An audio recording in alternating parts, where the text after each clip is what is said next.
রাজারহাটে প্রেমিকার বাড়িতে জন্মদিনে নিমন্ত্রণ খেতে গিয়ে ঘটে গিয়েছিল এক ভয়ঙ্কর ঘটনা। আর সেই সত্যি ঘটনাটাই আজ আমি এপিসোডে আপনাদের সকলের সামনে বলতে চলেছি। নমস্কার শ্রোতা বন্ধুরা, ভূত ভগবান চ্যানেলে আপনাদের সকলকে অনেক স্বাগত। আশা করি সবাই খুব ভালো আছেন, আনন্দে আছেন, সুস্থ আছেন। আমাদের চ্যানেলের এই ঘটনাগুলো যদি আপনাদের ভালো লেগে থাকে তাহলে অবশ্যই চ্যানেলটাকে সাবস্ক্রাইব করবেন, ভিডিওগুলোকে লাইক করবেন। পুরো ঘটনাটা শোনার পর আপনাদের ঠিক কেমন লাগলো সেই মূল্যবান মতামত জানাতে কিন্তু একদম ভুলবেন না। আর আপনাদের জীবনে বা আপনাদের পরিচিত কোনো মানুষের জীবনে যদি এরকম কোনো ভৌতিক, অলৌকিক, দৈবিক, অতিজাগতিক কোনো ঘটনা ঘটে থাকে তাহলে সেগুলো কিন্তু আপনারা আমাদের কাছে লিখে পাঠিয়ে দিতে পারেন। তার জন্য আপনাদেরকে আমাদের যে ডেসক্রিপশন রয়েছে সেখানে ইমেল আইডি মেনশন করা আছে, সেই ইমেল আইডিতে ইমেল করে আপনারা সেই ঘটনা আমাদের কাছে পৌঁছে দিতে পারেন। আর একটা হাম্বেল রিকোয়েস্ট করব, যদি পসিবল হয় কাইন্ডলি আপনারা আমাদের চ্যানেলের ভিডিওগুলোকে আপনাদের ফ্রেন্ড এবং ফ্যামিলির মধ্যে একটু শেয়ার করে দিন। কারণ আমরা এই চ্যানেলে আর 5টা সাধারণ মানুষের জীবনে ঘটে যাওয়া বিভিন্ন ভৌতিক, অলৌকিক, দৈবিক, অতিজাগতিক এই ঘটনাগুলোই বলে থাকি। তাই আমার মনে হয় এই ঘটনাগুলো যদি আরও অনেক অনেক মানুষ শুনতে পারেন, তারা সেগুলো শুনে অনেক কিছু জানতে পারবেন, বুঝতে পারবেন, শিখতে পারবেন। তার ফলে তারা অনেক বেশি সতর্ক ও সজাগ থাকতে পারবে। তো চলুন বন্ধুরা, আমি আজকের ঘটনা আপনাদের সামনে উপস্থাপনা করা শুরু করছি। তবে তার আগে একটা ছোট্ট কথা, আপনারা অনেকেই আমাদের চ্যানেলে অনেক ঘটনা পাঠাচ্ছেন, তার জন্য আমরা সকলের কাছেই অনেক অনেক কৃতজ্ঞ। কিন্তু ঘটনা পাঠানোর আগে দু একটা বিষয় একটু খেয়াল রাখবেন। প্রথম কথা হচ্ছে যে সেই ঘটনাটা যেন সকলের শোনার মতো হয়। এমন কিছু লিখবেন না যেটা সকলের সামনে বলা যায় না বা সকলে একসাথে শুনতে ইতস্তত বোধ করতে পারে। আর কোনো রকমের কোনো বিদ্বেষমূলক ঘটনা দয়া করে আমাদের চ্যানেলে পাঠাবেন না, কারণ আমরা সেই ধরনের ঘটনা প্রচার করি না। আর ঘটনা পাঠানোর আগে এটাও খেয়াল রাখবেন যে সেই ঘটনাটা যেন আগে কোথাও প্রচার না হয়ে থাকে। আর আমাদের জানেন আপনারা সকলেই যে আমাদের একটা নতুন ইউটিউব চ্যানেল এসেছে, দ্য বং শপার। এই চ্যানেলে আমরা আমেরিকায় যেখানে থাকি তার আশেপাশে বাড়ি, ঘর, রাস্তাঘাট, প্রকৃতি এইগুলোকেই তুলে ধরা হয়েছে। তো যদি ভালো লাগে ওই চ্যানেলটাকেও সাবস্ক্রাইব করবেন, পাশে থাকবেন। চ্যানেলটার নাম আমি আবার বলে দিচ্ছি, দ্য বং শপার। তো চলুন এবার চলে যাচ্ছি আজকের ঘটনায় সরাসরি। এখন আমি যে ঘটনাটা আপনাদেরকে বলতে চলেছি সেই ঘটনাটা রাজারহাট থেকেই প্রিয়াঙ্কা ভৌমিক লিখে পাঠিয়েছে। ও জানিয়েছে যে ও আমাদের চ্যানেলের একজন নিয়মিত শ্রোতা, আমাদের চ্যানেলের ঘটনাগুলোর ভীষণ ভালো লাগে। তো অনেকদিন থেকেই ও ভাবছিল যে ওদের ফ্যামিলিতেই একটা ঘটনা ঘটেছে, সেই ঘটনাটা শেয়ার করার। তো আলটিমেটলি ও ঘটনাটা শেয়ার করেছে এবং ও রিকোয়েস্ট করেছে যেন আমি নিজের মতো করে গুছিয়ে আপনাদের সকলের সামনে আমি ঘটনাটা পরিবেশন করি। তো আমি সেই চেষ্টাই করছি। তো প্রথমে আমি ঘটনা সম্পর্কিত আপনাদেরকে কয়েকটা কথা একটু বলে নিই, তাহলে আপনাদেরও ঘটনাটা বুঝতে সুবিধা হবে, আমারও বোঝাতে সুবিধা হবে।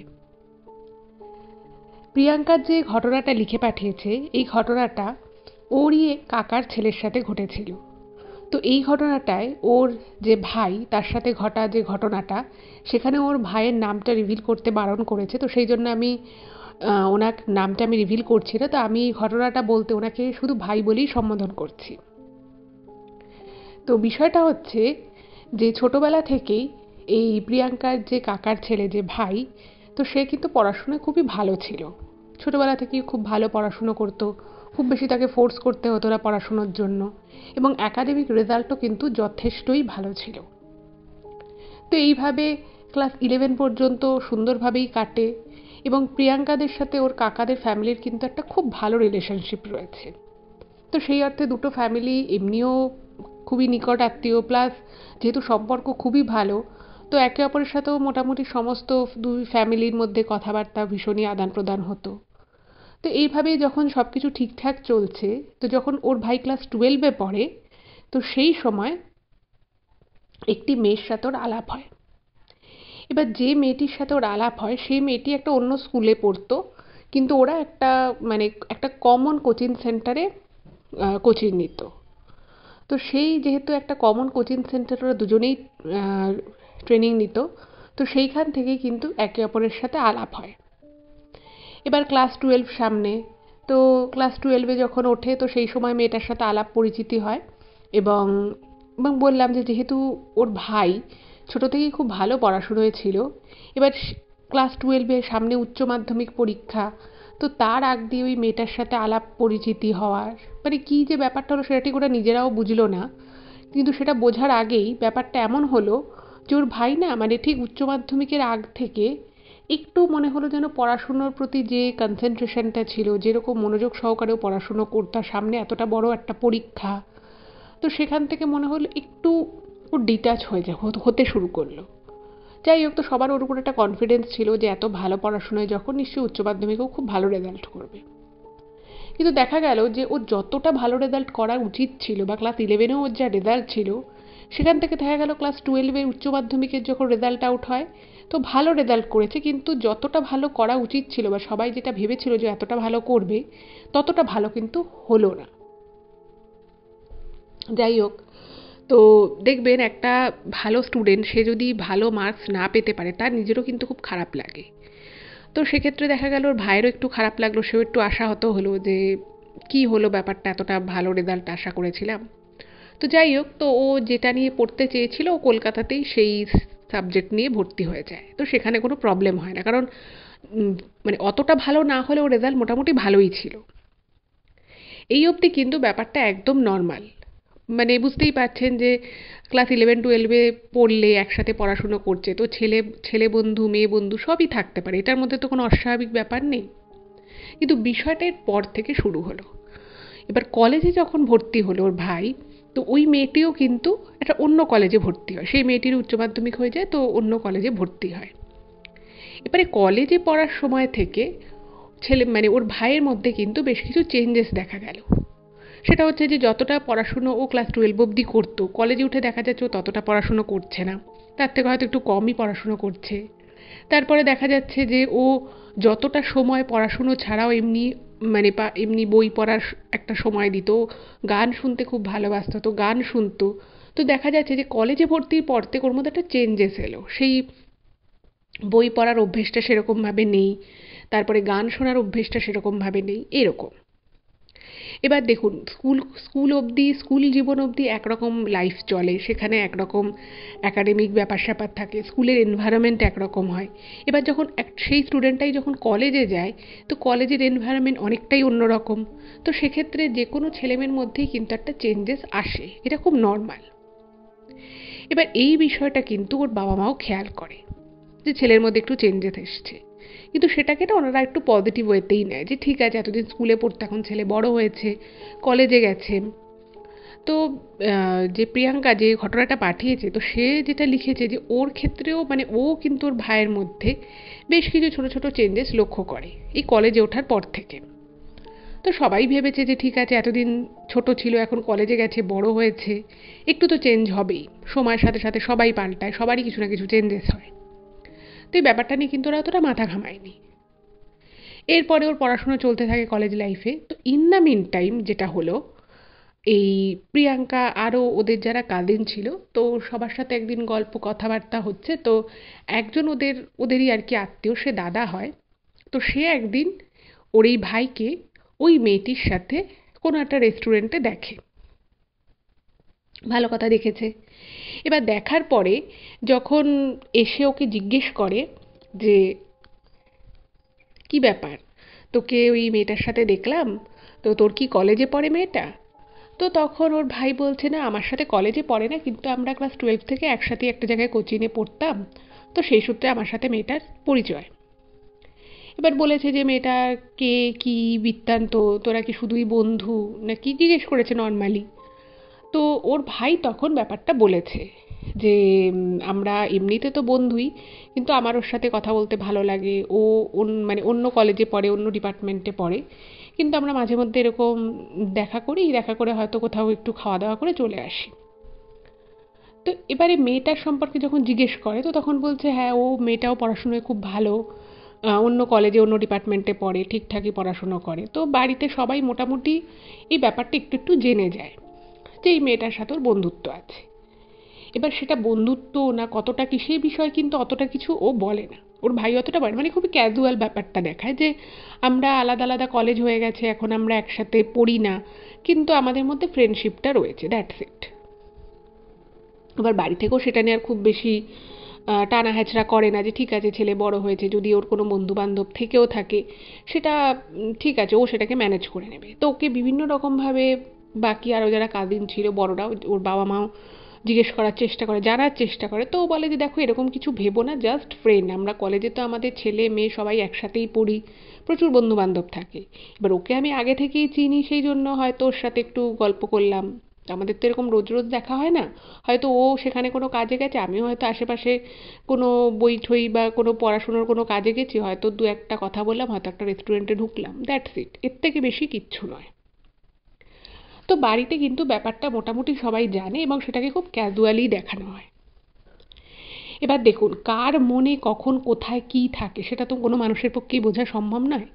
ফলে ওর ভাই বা ওর ভাইয়ের যে পরিবার ছিল তাদের পক্ষেও কিন্তু মানে নেক্সট কী কী ওদের জীবনে হতে চলেছে, বা বলা যেতে পারে তাদের ছেলের জীবনে নেক্সট কী হতে চলেছে, সেই বিষয়ে কিন্তু ওনাদের কারুরই কোনো ধারণা ছিল না।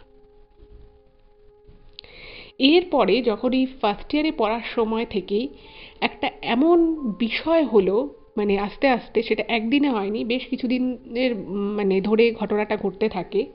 সেটা হচ্ছে যে ওর যে ভাই, সেই ভাই কিন্তু বাড়ির সবার খুব মানে প্রিয় ছিল এবং ও বাড়িতে সবার খুব কথাবার্তা শুনতো, সবাইকে খুব রেসপেক্ট করতো, সমস্ত আত্মীয় স্বজন, বাবা মা তো বটেই, সবাইকে খুব রেসপেক্ট করে চলতো। কারোর মানে সবার কথা শুনতো, মানে কেউ কিছু একটা বললে ওর যদি সেই কথাটা পছন্দ নাও হতো, সেটাকেও খুব অন্য রকমভাবে রিপ্রেজেন্ট করতো। মানে ওর কথা বলার মধ্যে একটা খুব ভদ্রতা, সভ্যতা, একটা মার্জিত ব্যাপার ছিল। এবারে যেটা হলো যে আস্তে আস্তে, যেটা প্রিয়াঙ্কাও লিখেছে, যে ওর ভাইয়ের মধ্যে না একটা মানে উগ্র ভাব আসতে শুরু করলো। মানে পেশেন্স কমে যাচ্ছে, কেউ একটা এত কিছু বলছে সেটা হয়তো ওর ভালো লাগছে না, ও ফট করে ঘর থেকে বেরিয়ে চলে যাচ্ছে। যে ছেলে কোনোদিনও মানে বাড়িতে যদি ওর অপছন্দেরও কোনো খাবার হতো রান্না, সেটাও কিন্তু ও অল্প করে হলেও খেত। হুম। কিন্তু এবার দেখা যাচ্ছে যে ও সেটা না খেয়ে উঠে বেরিয়ে যাচ্ছে, খাবারের থালা সরিয়ে দিচ্ছে, এক কথা দুবার তিনবার বেশি বললে ও মানে অধৈর্য হয়ে যাচ্ছে, ঘর থেকে বেরিয়ে যাচ্ছে। এই রকম ছোট ছোট ছোট ছোট জিনিস কিন্তু আস্তে আস্তে ওর মধ্যে আসা শুরু করেছে। এবার প্রথম যখন এই জিনিসগুলো ওর বাবা মা বুঝতে পারে বা নোটিস করে যে ছেলে এরকম রিয়্যাক্ট করছে, তো তারা ভাবছে যে ঠিক আছে, ছেলে বড় হয়েছে, ছোটবেলায় ও খুব বেশি বাধ্য ছিল, এখন হয়তো বড় হয়েছে, সেই জন্য হয়তো ওর সবার কথা সমানভাবে ও নিতে পারছে না, ওর মধ্যেও কিছু চেঞ্জেস আসছে। তো সেই জন্য ওর বাবা মা না মানে ওকে ছোটবেলা থেকে যেভাবে ওকে সব বিষয়ে গাইড করতো, সব বিষয়ে ওকে বলতো এটা করিস না, ওটা কর, ওটা করলে তোর ভালো হবে, তো যখন দেখছি যে ও কথাগুলো ভালোভাবে নিতে পারছে না, ওনারা কিন্তু বলা কমিয়ে দিলেন। ঠিক আছে। আর দেখা যাচ্ছে যে ও খুব বেশি, যেখানে ক্লাস 12 অবধি ওর হাতে গোনা কয়েকটা বন্ধু বান্ধব ছিল, এবং হাতে গোনা ওই কয়েকটা বন্ধু বান্ধব কিন্তু ওর একদম ছোটবেলার, মানে ক্লাস 1-2 এর বন্ধু। দেখা যাচ্ছে যে ওই সেই পুরনো বন্ধুগুলো যারা ওর সাথে এত বছর থেকে ওকে চেনে, একদম ছোট থেকে বড় হয়ে ওঠা একসাথে যে বন্ধুগুলোর সাথে, তাদের থেকে কিন্তু আস্তে আস্তে একটা দূরত্ব মেনটেন করা শুরু করলো। মানে ওদের ছিল কি যে সপ্তাহে 2বার করে 3বার করে দেখা করা, সেই বন্ধুরা একসাথে ক্রিকেট খেলতে যাওয়া, একসাথে কোনো একটা জায়গায় ঘুরতে যাওয়া, পুজোর সময় ঘুরতে যাওয়া, এগুলো দেখবেন যদি আপনার খুব যারা চাইল্ডহুড ফ্রেন্ড হয় তাদের সাথে এগুলো কিন্তু লেগেই থাকে, সে ছেলে হোক বা মেয়ে হোক, তাই না? তো ছোটোবেলার বন্ধুদের সাথে কিন্তু একটা আলাদা রকমেরই টান থাকে, আলাদা রকমেরই একটা তাদের সাথে সম্পর্ক থাকে। কিন্তু ওর ভাইয়ের ক্ষেত্রে যেটা হলো যে ক্লাস 12 অবধি সব কিছু ঠিক ছিল, যে বন্ধু বান্ধবদেরকে সময় দেওয়া, তাদের সাথে গল্প আড্ডা করা, এগুলো কিন্তু ক্লাস 12 অবধি একদম ঠিকঠাক চলছিল। কিন্তু হঠাৎ করেই কলেজে ওঠার পর থেকে দেখা যাচ্ছে যে ও আস্তে আস্তে, একদিনে নয় আস্তে আস্তে, ওর চাইল্ডহুড ফ্রেন্ডদের সাথে দূরত্ব মেনটেন করছে, বাড়িতে কারোর অতটা কথা শুনছে না, নিজের যেটা বেশি ভালো মনে হচ্ছে সেটাই করার চেষ্টা করছে, এই রকম। তো দেখুন, এরকম ঘটনা যখন প্রথমে ঘটে তো সবাই খুবই সায়েন্টিফিক ওয়েতে চিন্তা করার চেষ্টা করে, ওরা ভেবেছে যে ছেলে বড় হচ্ছে, তারও একটা মর্জি আছে, তারও একটা রুচি আছে, তো ঠিক আছে, ও যা ভালো বুঝছে করুক, এরকম কিন্তু প্রথম দিকে ছিল। এর কিছুদিন পরে যেটা দেখা গেল সেটা হচ্ছে যে পড়াশুনোর ক্ষেত্রেও কিন্তু ওর একটা মানে গা ছাড়া ভাব লক্ষ্য করা যাচ্ছে। ঠিক আছে, বয়স মানে পড়াশুনো তো সেরকমভাবে করছে না। ইভেন ও বাড়ি থেকে হয়তো বলছে যে আমার এত টাকা দরকার, আমি একটা বই কিনবো, অত টাকা দরকার, আমি একটা কোর্সে ভর্তি হব, এরকম বলে ও বাড়ি থেকে কিন্তু প্রচুর প্রচুর টাকা নিত। ঠিক আছে? বাড়ি থেকে প্রচুর প্রচুর টাকা নিত, কিন্তু আদতে যখন ওকে জিজ্ঞেস করতো যে তুই কী বই কিনেছিস বা কী কাজে তুই খরচা করেছিস, বা বেশি যদি ও মানে টাকা বেশি যদি চাইতো এবং ওর বাবা মা যদি জিজ্ঞেস করতো যে কিসের জন্য তুই টাকাটা চাইছিস, সেটার কিন্তু কোনো সদুত্তর ওর ভাই দিতে পারতো না। এবার এরকমভাবে যখন ফার্স্ট ইয়ার কেটে গেছে, যখন সেকেন্ড ইয়ারে পড়ছে, যখন ছেলে এরকম টাকা চাইছে দেখছে, পড়াশুনোতেও খুব যে মনোযোগ আছে তা নয়, এরকম যখন বারবার দেখছে, তো তখন একদিন ওর ভাইয়ের বাবা মা তারা কিন্তু ওর ভাইকে একটু বকাবকি করে যে এরকম কেন করছিস, এরকমভাবে টাকা পয়সা কোথায় খরচা করছিস, তুই তুই বই কিনবি বলছিস কিন্তু কোনো বই, নতুন বই বাড়িতে আসছে না, কেন এরকম? তো তখন ওর ভাই বলে যে আমার একটা মানে আমারও তো কিছু বন্ধু বান্ধব আছে, আমিও তাদের সাথে ঘুরতে বেরোই, তো আমার একটা এক্সপেন্স হয়, তো সেজন্যই আমি তোমাদের কাছে টাকা চাই, এবং অনেক সময় হয়তো তোমরা টাকা দিতে চাও না, তো সেই জন্য বাধ্য হয়ে আমাকে অন্য কথা বলতে হয়। ওর ভাই বলে দেয়। এবার এই সমস্ত বিষয় নিয়ে না আস্তে আস্তে আস্তে আস্তে কিন্তু ওর ভাইয়ের সাথে তার বাবা মায়ের কিন্তু একটা অশান্তি শুরু হয়। এবং এই অশান্তি শুরুর মাঝখানে মানে যখন শুরুটা হয় তার কিছুদিনের মধ্যেই সবাই জানতে পারে, মানে ওর ফ্যামিলির লোকেরাও জানতে পারে যে ওর ভাই ওই যে মেয়েটির সাথে একবার একটা রেস্টুরেন্টে দেখা গেছিল ওর ভাইকে, সেই মেয়েটিকে নিয়ে কিন্তু খুব এদিক ওদিক মানে বড় বড় রেস্তোরাঁয় ঢুকে খাওয়া দাওয়া করা, শপিং মলে যাওয়া, এই জিনিসগুলো কিন্তু খবর পায় ওরা। এবার এই বিষয়গুলো যখন ওরা খবর পায়, তো তখন ওরা বুঝতে পারে যে ওর ভাই যে বাড়ি থেকে যে টাকা ডিমান্ড করে মাঝে মধ্যেই, সেই টাকাটা তাহলে হয়তো ওই মেয়েটার সাথে রেস্টুরেন্ট বা শপিং মলে ঘুরতেই নষ্ট হয়। তো দেখুন, একটা মধ্যবিত্ত বাড়িতে যদি হঠাৎ করে একটা এরকম ঘটনা শোনা যায় যে ছেলে অতিরিক্ত খরচা করছে, শুধু শুধু খরচা করছে, তো অবভিয়াসলি তাকে কোশ্চেন করবেই। তো ওর ভাইয়ের যে বাবা ছিলেন, তো তিনিও প্রশ্ন করেছেন যে তুমি মেয়েটিকে নিয়ে ঘুরছো, এদিক ওদিক করছো, তুমি এত টাকা মানে ওই মেয়েটির পিছনেই কি খরচা করছো? তো তখন ওর ভাই তো প্রথমে প্রচণ্ড অস্বীকার করে যে না, আমি এরকম কিছু করি না, আমি এরকম যাই না। এবং পরবর্তী ক্ষেত্রে যখন বলে যে তাহলে তুমি টাকা পয়সা যে কিনে নিয়েছিলে আমার থেকে তার হিসেব দাও, তো যথারীতি ও হিসেব দিতে পারে না। এবং তখন কিন্তু ব্যাপারটা মানে সামনে আসে, এবং ওর ভাই তখন মানে বলে যে ও ওকে মেয়েটিকে ভালোবাসে এবং ওকে বিভিন্ন জায়গায় ঘুরতে নিয়ে যাওয়ার জন্য ওর পয়সার দরকার। তো বুঝতেই পারছেন, এইরকম একটা সিচুয়েশানে কোনো বাবা মাই যে খুব হ্যাপি হবে তা তো নয়। তো ওর বাবা তখন একটু রাগ করেই বলে যে আমি তোমাকে আর কোনো পয়সা দেবো না, শুধু মানে তোমার কলেজ যাতায়াতের জন্য আর পড়াশোনার জন্য যেটুকু পয়সা দরকার আমি শুধুমাত্র সেটুকুই তোমায় দেবো, বাকি যদি তোমাকে কারোর জন্য খরচা করতে হয় তুমি নিজে রোজগার করে খরচা করবে। এই ব্যাপারটা হলো। এবারে এই বিষয়টা যখন হলো তখন তোর ভাইয়েরও প্রচণ্ড রাগ হয়ে গেল যেভাবে ওকে বলা হলো। আর মানে ছোট থেকে ওর ভাই যেহেতু প্রচণ্ড অবিডিয়েন্ট ছিল, খুব পড়াশুনোয় শার্প ছিল, ফলে না খুব বেশি বকাবকি কিন্তু ছোটবেলায় করতে হয়নি। কিন্তু এই বিষয়টা নিয়ে ওই মানে কলেজে ওঠার পরে এই টাকা পয়সা অতিরিক্ত খরচ, পড়াশোনায় অতটা বেশি সময় না দেওয়া, এটার জন্য বড় বয়সে মানে ওই বয়সে এসে কিন্তু ওর ভাইয়ের যে বাবা মা, কাকু কাকিমা আর কি, তো তাদেরকে কিন্তু অনেক বকাবকি করতে হতো। এবং স্বাভাবিকভাবেই যেহেতু ছোটবেলা থেকে এত বকাবকি ব্যাপারটা ওর মধ্যে ছিল না, মানে কখনোই এরকম এত বেশি বকাঝকা করতে হয়নি, ফলে ওর ভাইয়ের কাছেও কিন্তু ব্যাপারটা খুবই বিরক্তিকর হয়ে ওঠে। এবার ওর ভাই ভাবছে কি করবে। এবার ওর ভাই তো বিপদে পড়ে গেছে, বাড়ি থেকে টাকা পয়সা দেবে না বলেছে। এবার ওই মেয়েটির সাথে ও এদিক ওদিক ঘোরাফেরা করে, সমস্ত রেস্টুরেন্টে যাওয়া, শপিং মলে যাওয়া, বুঝতেই পারছেন যে এইভাবে যদি কেউ মানে একটা বড় রেস্তোরাঁয় খেতে গেলে বা শপিং মলে ঘুরতে গেলে অবভিয়াসলি পয়সার দরকার পড়ে। তো ওর ভাই তখন কি করলো, ওর ভাই বাড়িতে কাউকে কিচ্ছু না জানিয়ে একটা মানে কলেজ টাইমের সাথেই আর কি প্যারালাল করে, মানে কখনো কলেজে একটা দুটো ক্লাস বাঙ্ক করে বা আগে থেকে কলেজ থেকে বেরিয়ে একটা পার্ট টাইম চাকরি জোগাড় করলো। ঠিক আছে? এবার বাড়িতে কিন্তু প্রথমে এইটা কেউ জানতো না, মানে ইভেন প্রিয়াঙ্কাদের ফ্যামিলি থেকেও কেউ জানতো না, মানে কেউই জানতে পারেনি যে ও চাকরি করে, এরকম পার্ট টাইম জব করে। এবার বাড়িতে আসেও, বাড়িতে এসে কারোর সাথে বিশেষ একটা কথাবার্তা বলে না খুব প্রয়োজন ছাড়া, নিজের ঘরে ঢুকে যায়, একটু পড়াশুনো করে, বাকি সময়টা দরজা দিয়ে থাকে, আবার বেরিয়ে চলে যায়। যাই হোক, তো এইভাবেই কেউ হয়তো ওদের ফ্যামিলির মধ্যে জেনে গেছিলো বা কোনোভাবে ব্যাপারটা ধরা পড়ে যে ওদের ছেলে কোনো একটা জায়গায় চাকরি করছে, পার্ট টাইম জব করছে। এবার সেটা যখন বাড়িতে জেনে গেছে তো বাড়ির লোকেরা তো শুনে অবাক হয়ে গেছে যে ছেলে একটা জায়গায় পার্ট টাইম জব করছে অথচ বাড়িতে কাউকে কিচ্ছুটি জানালো না। এবার কি করবে, এবারে এসছে মানে বাড়িতে সবাই এসে জিজ্ঞেস করছে যে কি ব্যাপার, তুই চাকরি করছিস, তুই বাড়িতে তো কাউকে বলিসনি। আর ও যে চাকরি করছে সেই মানে টাকাটা কিসের জন্য ইনকাম করছে, কারণ বাড়িতে কোনো অভাব নেই, বাড়িতে ওকে এক পয়সা দিতে হচ্ছে না। তো বাড়ির লোক জিজ্ঞেস করেছে যে তুমি কিসের জন্য করছো, তুমি বাড়িতে জানাওনি কেন। তো তখন ওর ভাই পরিষ্কার বলে যে তোমরা তো আমাকে বলেছো যে আমাকে কোনো এক্সট্রা হাত খরচা টাকা পয়সা কিছু দেবে না, তো আমি ওই মেয়েটিকে ভালোবাসি, আমাকে মানে মাঝে মধ্যে আমরা হয়তো একটু শপিং মলে যাই, কোথাও হয়তো রেস্টুরেন্টে খেতে যাই, তো আমি তার ওর থেকে টাকা নিতে পারবো না, তো সেই জন্য আমি চাকরি করছি, এখন তো তোমরা আমাকে কিছু বলতে পারবে না।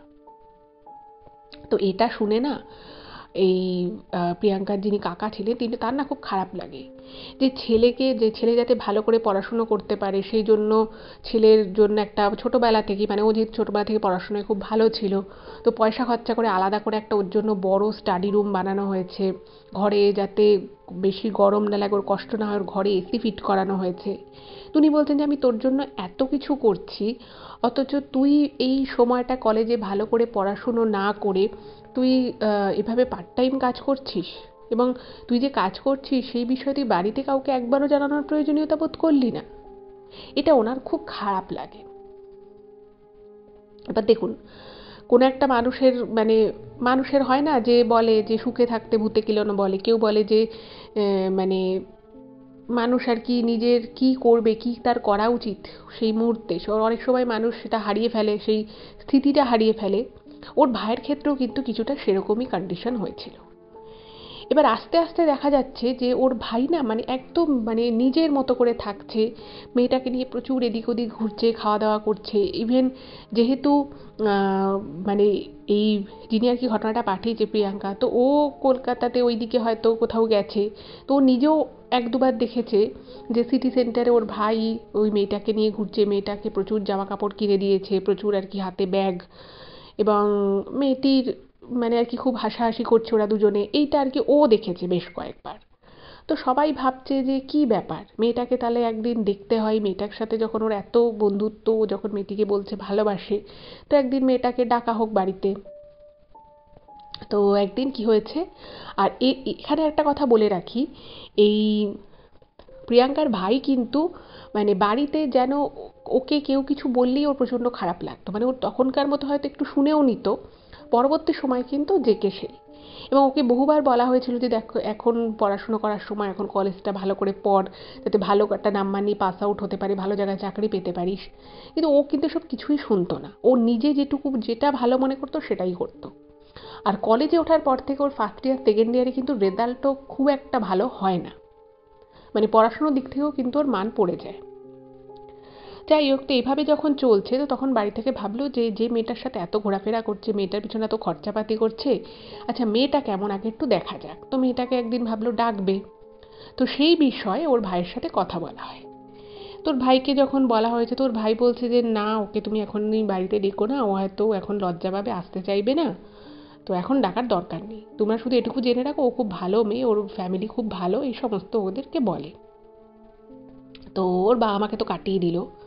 তো তখন ওর ভাইয়ের বাবা মা এই প্রিয়াঙ্কাকে বলে যে তোরা ভাই বোনেরা মিলে তো একবার মেয়েটার সাথে দেখা করতেই পারিস, ওর হ্যাঁ বাড়িতে আনতে চাইছে না এখনই, মেয়েটা নাকি লজ্জা পাচ্ছে, তো তোরা একদিন কোনো রেস্তোরাঁয় গিয়ে একটু দেখা কর, দেখে আমাদেরকে বল মেয়েটার কথাবার্তা কেমন বা কিছু। তো তখন প্রিয়াঙ্কা বলল ঠিক আছে, আমরা তাহলে দেখছি ওকে বলা যায় কিনা।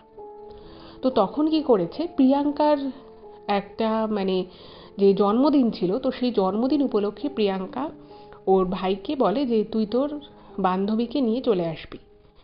তো ও প্রথমে তো আনতে চায় না, তো প্রিয়াঙ্কা বলে যে না আমি এত করে বলছি, তুই একবার ওকে নিয়ে আয়, আমরা একটু দেখি কথা বলি। তো মেয়েটাকে একদিন একটা রেস্তোরাঁয় নিয়ে আসে। এবারে মেয়েটাকে যখন ওই রেস্তোরাঁতে নিয়ে আসে, তো ওরা দু তিনজন ছিল ওদের ভাই বোন, তো সবাই দেখে মেয়েটাকে, তো মেয়েটাকে যখন দেখে বা ওর সাথে যখন কথা বলে তখন সবাই বুঝতে পারছে যে মেয়েটার কথাবার্তার মধ্যে না কীরকম একটা চতুরতা ভাব আছে। মানে নর্মাল একজন এই বয়সী একটি মেয়ে যেরকম কথাবার্তা হওয়া উচিত, বা সে তার প্রেমিকের যারা ভাই বোন রয়েছে তাদের সাথে দেখা করতে গেছে, তো তার যেরকম কথাবার্তা হওয়া উচিত মার্জিত সভ্য ভদ্র সিম্পল, কিন্তু দেখা যাচ্ছে মেয়েটি কিন্তু আদতে সেরকম নয়। মেয়েটি প্রচণ্ড চতুর চালাক এবং প্রত্যেকটা কথায় ঘুরিয়ে ঘুরিয়ে অ্যান্সার দেওয়া, কোনো কথা সোজাভাবে না বলা, এবং প্রত্যেকটা জিনিসের মধ্যেই নিজের একটা অদ্ভুত রকমের দম্ভ, নিজের একটা অদ্ভুত রকমের চয়েস সব ক্ষেত্রে, সেটা খাওয়া দাওয়া হোক পোশাক আশাক হোক, সব কিছুতেই একটা মানে বড়লোকি চাল বা বড়লোকি যে একটা টাকা দেখানোর যে একটা মানে মানসিকতা, সেরকম আর কি কথাবার্তা সেই টাইপেরই আর কি। তো এগুলো থেকে বুঝতে পারে যে মেয়েটা খুব একটা ভালো নয়। ঠিক আছে, মেয়েটাকে যখন জিজ্ঞেস করে যে মেয়েটা কোন কোন কলেজে পড়ে, কী নিয়ে পড়ে, সেক্ষেত্রেও কিন্তু মেয়েটা স্পষ্ট অ্যান্সার দেয় না। মেয়েটা প্রথমে বলে যে মেয়েটা ইংলিশে অনার্স নিয়ে পড়ে, এবং তারপরে আবার মেয়েটাকে যখন জিজ্ঞেস করা হয় অনার্সের পেপারগুলো সম্পর্কে, তখন কিন্তু মেয়েটা আবার সেই বিষয়ে কিছু বলতে পারে না, এবং তারপরে বলে যে মেয়েটা প্লেন বিএ পড়ে, মানে ব্যাচেলর অফ আর্টস প্লেন, কোনো অনার্স নেই।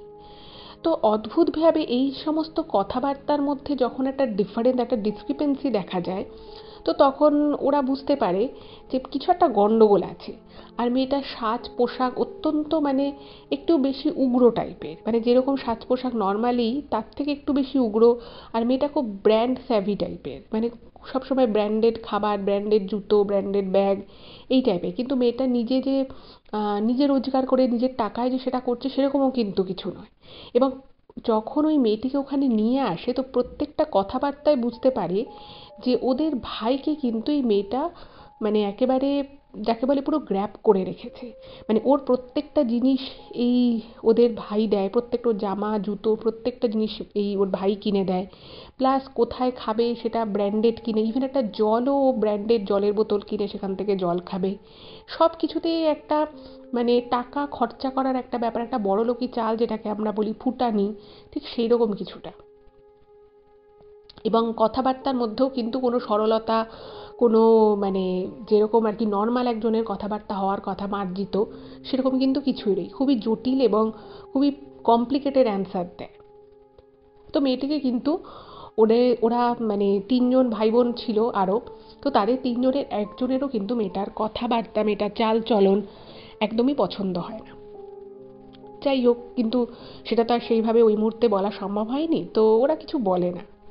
তো তারপরে যখন ওর ভাইয়ের বাবা মা যখন জিজ্ঞেস করে ওদেরকে যে কিরে তোরা ভাই বোনেরা তো দেখলি মেয়েটাকে, কি বুঝলি, মেয়েটা তো ভালো তো? এবার ওরা কি বলবে কিছু বুঝতে পারছে না, কারণ এইভাবে খারাপ একজনকে মুখের উপরে বলাটাও একটু বাজে ব্যাপার। দ্বিতীয় কথা হচ্ছে একবারই দেখা হয়েছে। তো তখন প্রিয়াঙ্কা কি করে, ওর যা যা অবজারভেশন ছিল মেয়েটার প্রতি, সেই পুরো অবজারভেশনটাই ও বলে দেয়।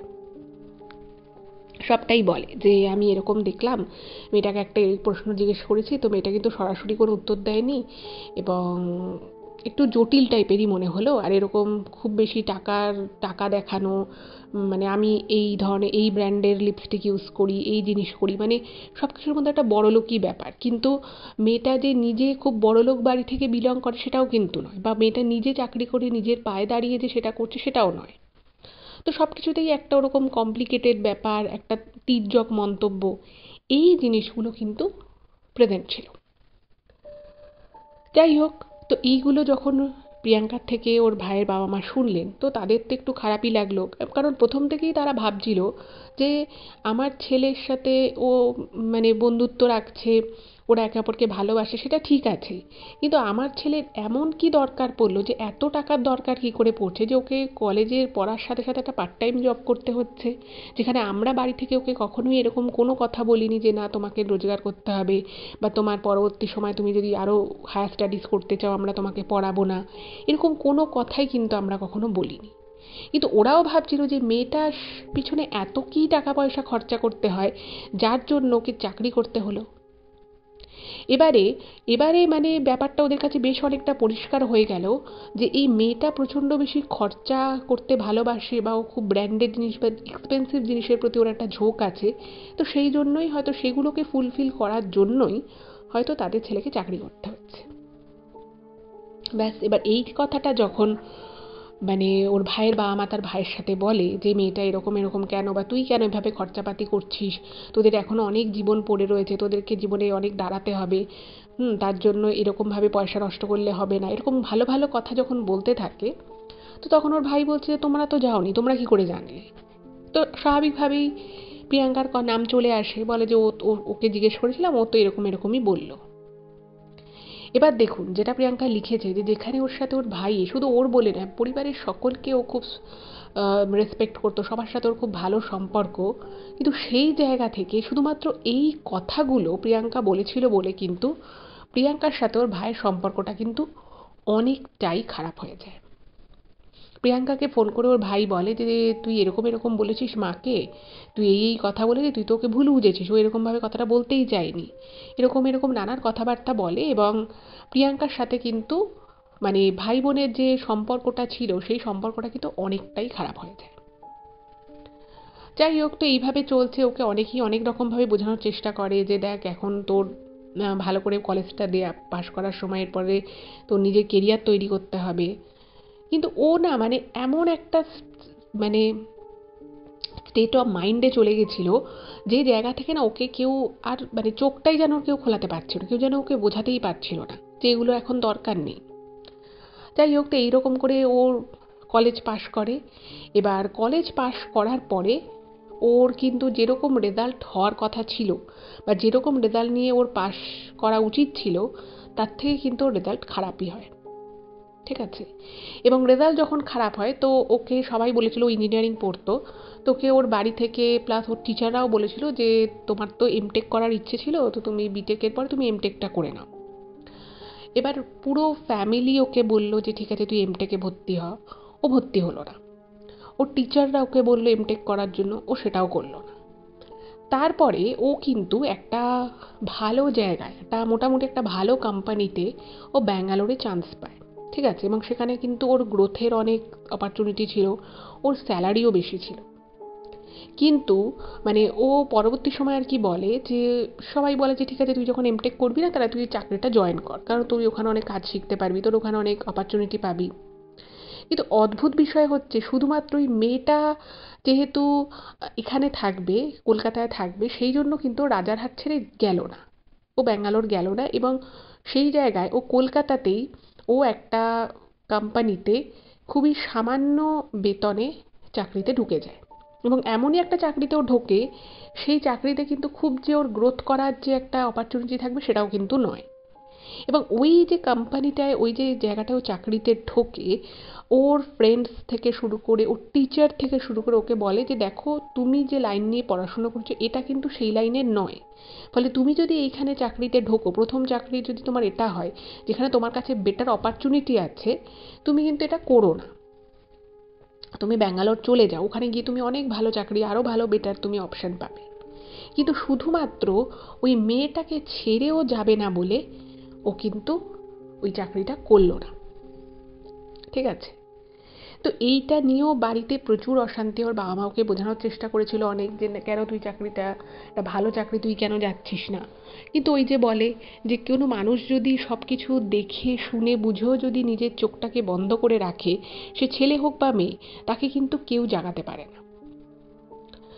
যাই হোক, এরপরে একদিন একটা ঘটনা ঘটে, এবং সেই ঘটনাটা কিন্তু প্রথম দিকে কেউ জানতো না, পরবর্তী সময় কিন্তু সেটা জানাজানি হয়। তো আমি প্রথমে ঘটনাটা বলি আপনাদের, তারপর আমি বাকি পোর্শনটা বলছি। ওই মেয়েটি মানে মানে ওই মেয়েটাকে কিন্তু বাড়িতে, ওর ভাইয়ের বাড়িতে কিন্তু কেউ খুব একটা পছন্দ করতো না। অনেক সময় ওকে ওর মা বোঝানোর চেষ্টা করতো যে এত লোভ কিন্তু ভালো না, মেয়েটা তোকে দিয়ে এত জিনিসপত্র কেনাচ্ছে, এত মেয়েটার টাকার ডিমান্ড, তুই মেয়েটার সাথে যোগাযোগ রাখিস না, বন্ধ করে দে। কিন্তু ও কোনোভাবেই শোনেনি। তো ইন দ্য মিন টাইম একদিন মেয়েটা বলে যে আমার জন্মদিন, তো তুই আমাদের বাড়িতে আয়, মানে মেয়েটা ওকে বলছে তুই আমাদের বাড়িতে আয়, আমার বাবা মার সাথেও তুই কথা বলবি, আর তোর সাথেও আমার, তুই আমাদের বাড়িতে এর আগেও কোনোদিনও আসিসনি, তো বাড়ি থেকেও একটা কথাবার্তা হয়ে যাবে, তো ভালোই হবে। এবার ওর ভাই তো মানে খুব এক্সাইটেড, তার মানে প্রেমিকার জন্মদিন, এবার সে ফুল ঠুল কিনে আরও জিনিসপত্র গিফট নিয়ে ওকে বলে দিয়েছিল যে ওদের একটা মানে ওদের বাড়িটা আর কি যেখানে রাসবিহারীর থেকে আরও একটু যেতে হয়, আমি এক্স্যাক্ট জায়গাটার নাম বলছি না, তো সেখানে একটা ফ্ল্যাটের ঠিকানা দেয়, বলছে এটা আমাদের বাড়ি, তুই চলে আসবি। এবার ওই মেয়েটার আর কি ওর যে প্রেমিকা ছিল, ওর ভাইয়ের যে প্রেমিকা, তার আর একটা খুব কাছের বান্ধবী ছিল। তো সেই বান্ধবীটা ওর সাথে মোটামুটি অনেক জায়গাতেই যেত, বেশ ভালো আর কি দুজনের মধ্যে বন্ধুত্ব। তো ওর ভাই তো খুব এক্সাইটেড যে ঠিক আছে আজকে মেয়েটার বাবা মার সাথে দেখা করবো, হয়তো ওর বাবা মা বিয়ে থার ব্যাপারেও কিছু হয়তো বলবে। তো ও বেশ গিফট টিফট নিয়ে ওদের বাড়িতে গেছে। এটা কিন্তু প্রথমবার, এর আগে কোনোদিনই কিন্তু ওর ভাই মেয়েটার বাড়ি মানে কোথায় যাচ্ছে এইটুকু বলেছিল, বাট কোনোদিনও ওদের বাড়িতে যায়নি। তো গেছে, তো ওটা একটা ফ্ল্যাট, তো ফ্ল্যাটে গেছে, তো ফ্ল্যাটে যাওয়ার পরে ওর মা দরজাটা খোলে, মেয়েটির মা। তো মেয়েটির মা দরজাটা খুলেছে, তো দরজাটা খোলার পরে দেখছে যে মানে মানে বাড়িতে যে জন্মদিনের একটা পার্টি হচ্ছে বা পার্টি শুরু হবে এরকম কিন্তু কোনো কিছু নেই, মানে একদম নর্মাল, ঘরে কোনো সাজানো গোজানো কিচ্ছু নেই। তো ওর মা বলেছে হ্যাঁ তোমার এই নাম, তো তুমি বসো, তোমাকে অনেক দিন থেকেই দেখার ইচ্ছে ছিল, ওর কাছে অনেক নাম তোমার শুনেছি। তো ওকে বসতে দিয়েছে সোফায়, তো বসেছে। এবার ওই মেয়েটা এসছে, মেয়েটা ঘরের ভিতরে ছিল, তো ঘর থেকে এসেছে, তো ওকে জন্মদিনে উইশ করেছে, কেক দিয়েছে। এবার ওর ওর বাড়িতে মানে ওর প্রেমিকার বাড়িতে ওই বান্ধবীটা ছিল, ওর প্রেমিকার যে আর একজন যে খুব ক্লোজ যে বান্ধবী ছিল, তো সেই বান্ধবী বেরিয়েছে। এবার অদ্ভুত বিষয় হচ্ছে যে ওর ভাইকে বলেছিল যে ওই দিন ওরা একটা ছোটোখাটো বার্থডে পার্টি করবে, ওর কিছু ছোটোবেলার বন্ধু বান্ধব আসবে, ওর কলেজের 2-3টে বন্ধু আসবে। কিন্তু ও দেখছে ওর বাড়িতে ওর মা ছাড়া, মানে মা, ওর প্রেমিকা আর প্রেমিকার বান্ধবী, তিনজন ছাড়া বাড়িতে আর কেউ নেই। মানে কেউ আসারও কোনো প্ল্যান নেই, বাড়িতে যে খুব রান্নাবাড়ি হচ্ছে বা জন্মদিনের একটা পার্টি হলে যেরকম একটা ব্যস্ততা থাকা উচিত বা যেরকম ডেকোরেশন থাকা উচিত ওরকম কিচ্ছু নেই, কিছুই নেই, জাস্ট ওরা তিনজন। এবার ওর ভাই জিজ্ঞেস করছে যে তুমি তো বলেছিলে যে এখানে তুমি বার্থডে পার্টিতে কয়েকজনকে ইনভাইটও করেছো, তো তারা কেউ আসবে না? তো ওর বান্ধবী বলছে না, আমি লাস্ট মোমেন্টে ভাবলাম যে বেশি কাউকে আর বলবো না। তো ও নিজের বান্ধবীর দিকে তাকিয়ে বলছে যে ও তো আমার সাথে সবসময়ই থাকে, ও আমার খুব ছোটোবেলার বন্ধু, আর তুমি এসছো ব্যাস। আর ওর বাবা নাকি মানে অফিসের কোনো একটা কাজে গেছে, ওনার ফিরতে ফিরতে একটু দেরি হবে, তো এটা বলেছে। এরপরে ও না মানে ওর ভাই যখন আর কি ওদের বাড়িতে ঢুকেছে ফ্ল্যাটে, ফ্ল্যাটে ঢোকার পরে না ওটা অবাক হয়ে গেছে, কারণ ওই মেয়েটা যা বলেছিল, মানে মেয়েটা নিজের সম্পর্কে এর আগে যা যা বলেছিল, মানে ওর ভাই যেটা বলেছিল পরবর্তী সময়ে, যে মেয়েটার সাথে যখন ওর পরিচয় হয় তখন বলেছিল যে ও খুব মানে উচ্চ বংশের মেয়ে, খুব বড়লোক, ওরা ওদের 3-4টে ফ্ল্যাট আছে এবং প্রত্যেকটা ফ্ল্যাটে একদম ওয়েল ফার্নিশড, ওয়েল ডেকোরেটেড, মানে একটা খুব মানে পয়সাওয়ালা একটা সম্ভ্রান্ত বাড়ি যেরকম হয় সেরকমই বলেছিল। কিন্তু যখন ওর মেয়েটার মানে ফ্ল্যাটে ওর ভাই ঢুকলো, তখন কিন্তু ওর ফ্ল্যাটটা দেখে মানে মনে হচ্ছে যে খুব পুরনো একটা ফ্ল্যাট, এবং ঘরে আসবাবপত্রগুলো প্রচণ্ড পুরনো, মানে আভিজাত্যের যে ন্যূনতম যে ছাপ সেটুকু পর্যন্ত নেই, ইভেন পুরো ফ্ল্যাটটা কিরকম একটা শ্যাবি টাইপের। হুম। এবং একটা বাড়িতে ঢুকলেও তো আপনি বুঝতে পারবেন কিছুটা হলেও একটা ভাইব পাবেন, তো সেরকমই ওর ভাইয়ের কিন্তু ওরকম কিচ্ছু মনে হয়নি, যে সেরকম বড়লোক বা কিছু মনে হয়নি। তো কিছুক্ষণ পরে মেয়েটার বাবা আসে। এবার ওর বাবা এলো, বাবা এসে ঘরে ঢুকলো, তো মানে ও এক্সপেক্ট করেছিল যে ওর বাবার সাথে ওর ভাইয়ের একটা ইন্ট্রোডিউস করিয়ে দেবে, কিন্তু সেরকম কিছুই হলো না। ওর বাবা একবার জাস্ট ঘরে এসে ওকে দেখে জাস্ট অন্য ঘরে ঢুকে চলে গেল। 2 BHK একটা ফ্ল্যাট, ও হল ঘরটায় বসেছে, ওর বান্ধবী ওর মারা সবাই ওইখানটাই রয়েছে, ওর বাবা জাস্ট এসে ঘরে ঢুকে গেল।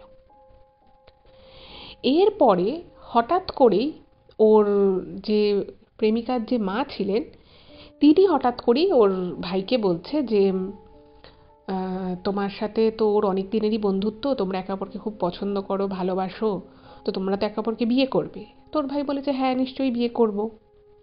তো তখন বলেছে মানে ওই মানে মেয়েটির ওনার প্রেমিকার আর কি মা, সে বলছে যে দেখো আমরাও তো আমাদের মেয়ের বিয়ে দেবো, আমাদের এমনিতেও 3-4টে ফ্ল্যাট আছে, আমাদের যথেষ্ট টাকা পয়সা আছে, কিন্তু এই মুহূর্তে আমাদের মানে ওর বাবা একটা নতুন ব্যবসা শুরু করছে, তো সেই জন্য আমাদের হাতে কোনো টাকা পয়সা সেভাবে নেই, আমরা সমস্ত টাকা পয়সা মানে বিজনেসে ঢেলে দিয়েছি।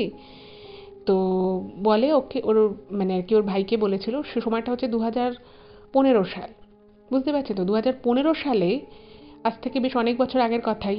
তো সেই মুহূর্তে বলে যে তুমি খুব ভালো হয় তুমি যদি আমাদেরকে 2-2.5 লাখ টাকা দিতে পারো, তাহলে আমরা একটু আমাদের মেয়ের জন্য একটু গয়নাগাটি করব, একটাই মেয়ে বুঝতেই পারছেন, একটু ভালো করে বিয়ে দিতে হবে। এই সমস্ত কথা বলে ওর থেকে ওই দিনই 2.5 লক্ষ টাকা দাবি করে। তো ও তো অবাক হয়ে গেছে, ওর ভাই মানে একটা অন্যরকম মেন্টালিটি নিয়ে গেছে যে ঠিক আছে আজকে তার প্রেমিকার জন্মদিন, যথাসাধ্য গিফট নিয়ে গেছে। তো হঠাৎ করেই ওরকমভাবে 2.5 লাখ টাকার কথা যখন শোনে, ওর ভাই খুব ঘাবড়ে যায়। এবং সেই কথাটা শেষ হতে না হতেই ওর যে প্রেমিকা সে বলে যে আচ্ছা তুমি তো আজকে আমার জন্মদিন, তুমি আমার জন্য কি এনেছো? তুমি চকলেট এনেছো, তুমি ফুল এনেছো, কেক এনেছো, এটা ছাড়া আর কি এনেছো? তোমার তো আমাকে কিছু দেওয়া উচিত ছিল, তুমি আমাকে অ্যাটলিস্ট একটা সোনার দুল দিতে পারতে এক জোড়া, বা একটা আংটি দিতে পারতে, তুমি এইগুলো কি এনেছো? এবং এইরকম করে মেয়েটা কিন্তু ওর সাথে ওই দিন ঝগড়া করে যে তুমি কেন কোনো এক্সপেন্সিভ গিফট আনোনি, কেন তুমি কোনো হার দুল কিছু আনোনি সোনার। তো তারপরে ওর মা আবার মেয়েটাকে বলে যে না না এভাবে বলিস না, আজকে তোর জন্মদিন, ও ভালোবেসে যা এনেছে আনুক। তো ও বরং একটা কাজ কর, তুই ওর সাথে একটু পরে বেরিয়ে যা, আমি লুচি তরকারি করছি, তো ও লুচি তরকারি খাক, তারপরে বেরিয়ে যাক, ও না হয় তোকে এটিএম থেকে কিছু টাকা এখনই তুলে দিয়ে দেবে। ঠিক আছে, তুই পরে কিনে নিবি, তোর পছন্দ হল, তারপরে তুই ওকে দেখিয়ে দিবি। ও আনেনি তো হাতে করে, কি হয়েছে? এবার দেখুন, মানে একটা ছেলে সে তার প্রেমিকার জন্মদিনে গেছে, ভেবেছিল যে সেখানে একটা পার্টি হবে, ওর বাবা মার সাথে বিয়ে থা নিয়ে কথা হবে, ও খুব পজিটিভ একটা মাইন্ড নিয়ে গেছিল। কিন্তু সেখানে যাবার পরে ও দেখছে কোনো বার্থডে পার্টি হচ্ছে না, কিছুই না সেরকম। এবং মানে রীতিমতো ওর থেকে টাকা দাবি করা হচ্ছে। এইটা না ওর খুব অড লাগে। হুম। এবারে এখানে একটা কথা বলে রাখি, সেটা হচ্ছে এই জায়গাটার আগের একটা ছোট্ট ঘটনা ছিল, সেটা একটুখানি আমি বলি। যেদিন এই মেয়েটার বাড়িতে ওর ভাই যায়, সেদিন না মানে মানে ঠিক তার আগের দিন ওর মা কালীঘাটে গেছিলেন। মানে ওর ভাইয়ের মা কালীঘাটে গেছিলেন, এবং সেখানে গিয়ে কিন্তু উনি পুজো দিয়ে আসেন, কোনো একটা কারণে উনি গেছিলেন, তো সেখানে গিয়ে কালীঘাটের মা কালীকে উনি পুজো দিয়ে আসেন এবং সেখান থেকে একটা প্রসাদ আনেন। এবার ওর মা মানে যখন অনেকভাবেই ছেলেকে বোঝানোর চেষ্টা করেছিল যে তুই মেয়েটার সাথে বেশি কথা বলিস না, বা প্রথম দিকে আর কি যা হয় বিভিন্ন লজিক দিয়ে বোঝানোর চেষ্টা করে যে দেখ মেয়েটা এত ডিমান্ড, মেয়েটা তোর থেকে টাকা পয়সা নেয়, তুই এখান থেকে সরে আয়। বা যেহেতু দেখছে যে ছেলে সরছে না, কোনোভাবেই সরছে না, তো উনি তারপরে বলা ছেড়ে দিয়েছেন যে ঠিক আছে ও যদি ভালো থাকে তো থাকুক। এবারে যেহেতু মানে ওই আগের দিন কালীঘাটের মায়ের পুজো দিয়েছে, তো ওর ভাই মানে ওই কাকিমা আর কি, ওই ভাইয়ের মা, তিনি ছেলেকে প্রসাদ দিয়েছে যে এনে প্রসাদটা খা। তো ছেলে বলেছে যে এটা তুমি কোথায় গেছিলে, কিসের প্রসাদ? তো বলেছে আমি এরকম কালীঘাট গেছিলাম। তো তখন ছেলেটা বলেছে যে ঠিক আছে মা, তুমি একটা কাজ করো, তুমি আমাকে আর একটা সন্দেশ দাও, কালকে ওর জন্মদিন আছে, ওকে কালকে দেবো। তোর মা বলেছে যে ঠিক আছে, ভালো কথা, তো তুই, আমি পুজো দিয়ে এসেছি, ওকেও যদি তুই প্রসাদ দিই তাহলে আমার কোনো অসুবিধা নেই, তুই প্রসাদ নে। তো ইন দ্য মিন টাইম যখন এই সমস্ত কথাগুলো বলছে, মানে এই কথাগুলো শুরু হওয়ার আগে ওকে তো গিফটগুলো দিয়েছিল, ফুল মিষ্টি, ফুল দিয়েছিল, চকলেট দিয়েছিল, কেক দিয়েছিল, আর একটা গিফটও ছিল।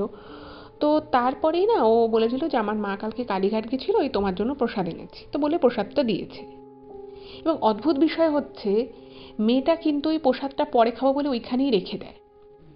এবার ওর না কোথাও একটা খারাপ লাগে যে আমার মা মানে পুজো দিল, প্রসাদটা আমি ওকে দিলাম, আমি ভেবেছিলাম ও খুশি হয়ে নেবে।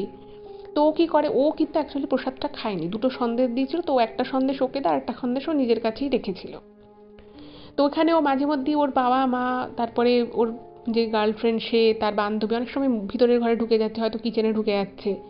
তো অনেকক্ষণ বসেছিল, এই সমস্ত কথাবার্তা আগে শুনেছে যে এরকম টাকা পয়সা দেওয়ার কথা বলছে, তো ওর না মানে গলাটা রীতিমতো শুকিয়ে যাচ্ছিল।